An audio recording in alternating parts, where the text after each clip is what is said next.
சமையலறை சுத்தம் அதை பற்றி தான் நம்ம இந்த வீடியோவில் வந்து பார்க்க போகிறோம். சமையலறை வந்து சுத்தமாக நீட்டாக இருந்தால் தான் வந்து நம்ம வீடு வந்து ரொம்ப நீட்டாக அழகாக இருக்கும், நம்மளுக்கு வந்து சமைக்கவும் தோணும். ஓகேங்களா? ஸோ அதை பற்றி ப்ரீஃபாக பார்க்கலாம் வாங்க. ஃபஸ்ட் வந்து சமையலறையில் இருக்கிற வேஸ்ட்லாம் வந்து எப்படி ரிமூவ் பண்ணணுன்ட்டு பார்க்கலாம் வாங்க.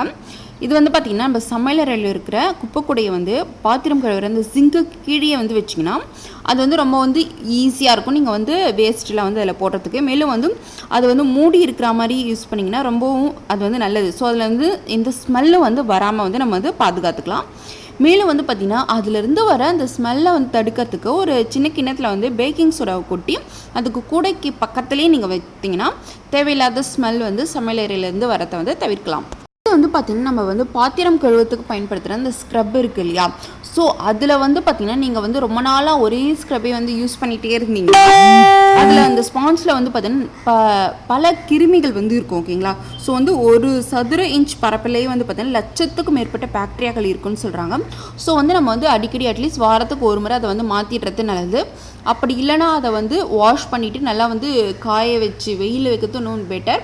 தென் அதுக்கப்புறம் வந்து சுடு தண்ணியில் போட்டு நல்லா கொதிக்கிற சுடு தண்ணியில் போட்டு எடுத்து காய வைத்து ஸோ நீங்கள் அந்த மாதிரி யூஸ் பண்ணிங்கன்னா அதில் வந்து கிருமிகள் வந்து தேவையில்லாமல் வரதை வந்து தவிர்த்துக்கலாம்.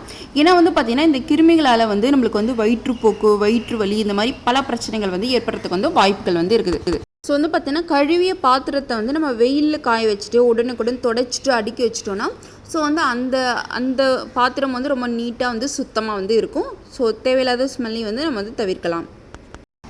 ஸோ வந்து நம்ம வந்து கேஸ் அடுப்பு யூஸ் பண்ணிகிட்டே இருக்கிறதால வந்து அதில் வந்து எண்ணெய் பிசுக்கு அந்த மாதிரிலாம் இருக்கும்.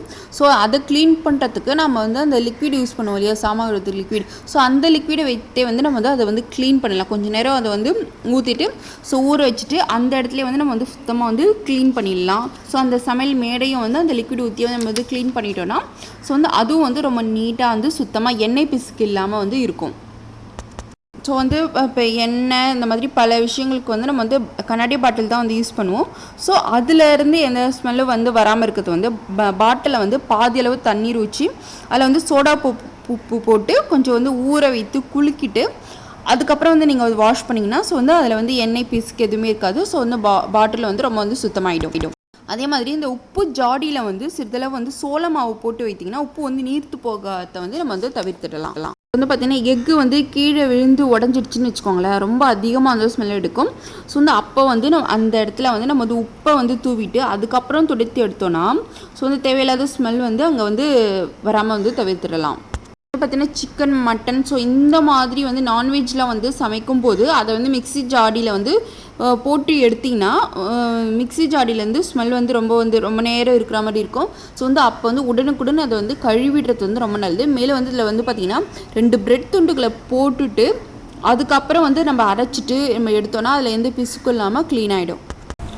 மேலே வந்து பார்த்திங்கன்னா அடுத்து வந்து குக்கரினுடைய உட்பகுதி வந்து பார்த்திங்கன்னா கலர் வந்து மாறி இருக்கும். ஸோ அதுக்கு என்ன ரீசன் வந்து பேசிக் ரீசன் என்னென்னு பார்த்தீங்கன்னா அந்த சமைக்கிறோம் இல்லையா அந்த பொருள் பொறுத்தும் ப்ளஸ் வந்து தண்ணீர் நம்ம வந்து ரொம்ப சால்ட் வாட்டர் யூஸ் பண்ணும் போது ஸோ அதனால் கூட வந்து பார்த்திங்கன்னா குக்கரோடைய உட்பகுதி வந்து கலர் வந்து மாறி இருக்கும். ஓகேங்களா?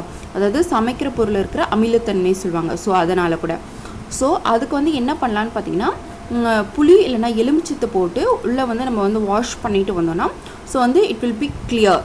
ஓகே. ஸோ வந்து ரொம்ப வந்து பார்க்குறதுக்கு வந்து புது குக்கர் மாதிரி ரொம்ப சூப்பராக வந்து இருக்கும். ஓகேங்களா?